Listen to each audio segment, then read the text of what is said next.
hay'adda Hiil Walaal oo runtii ujeedkeedu ahayd in lagu caawiyo bulshada Soomaaliyeed qaybteeda tabarta daran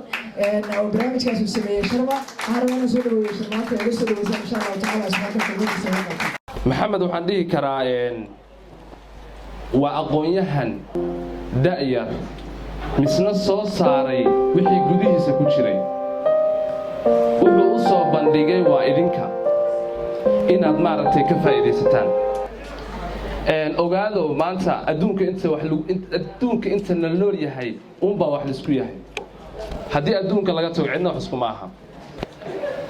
haddaynu dhalinyaro nahay isma garab istaagno haddaynu dhalinyaro nahay waxaynu ka fakernaa hebel maanta uu soo baxaye sidee cunaha ku qaban karnaa ha ka xumaanin qofka hadduu mar horumar keeno ku taageer oo ha ka xumaanin waayo dhibaatada ugu weyn oo na haysata waxa weeye isma garab istaagno wallaahi been idii sheegi maayo waxaynan isku garab istaagin haddaynu maanta aragno nin dhalinyaro ah oo horumar gaaray nin dhalinyaro ah oo faa'iido keenay nin dhalinyaro ah oo aqoonyahan noqday saas intaynu u egnayn waxaan leenahay hebel buu ahaa dhibaatada ugu weyn ee na haysata weeye laakiin haddaynu istaageeri lahayn isgacan qaban lahayn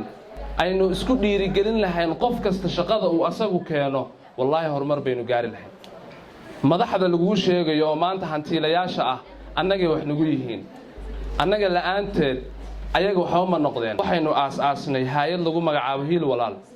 anigu ma lihi adigu ma lihid laakiin waxaa iskale qof kasta oo u baahan caawimaad waxaynu ballan qaadnay insha Allah in hay'adaas ay dhalinyaro lahaan doonto magaalo kasta laga furi doono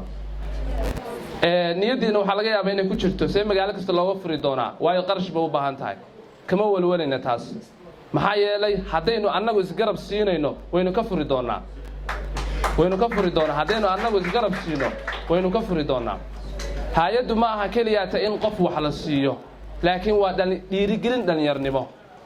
waxaan maanta ani kaaga fiicanahay adaan kuugu dhiirigelinayaa waxaad iiga fiican tahayna anaad iigu dhiirigelinaysaa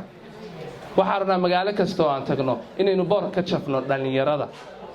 sidii ayagu wax u qabsan lahaayeen nin baa arkaysaa dibaddu wax ka soo baranayaa mudduu dibadda ku maqnaa cilmi buu soo bartay waddankii buu yimi shaqo la'aan baa hay buu ku leeyahay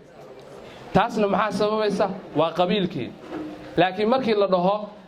laba qabiil baa isdagaalaysa ninka dhalinyarada shafku garaacanaya qorigiisa hore ka qaadanaya abaabul buu galaya hilib buu karinayaa lacag buu soo ururinaya uu keenaya si dagaal ugu dhaco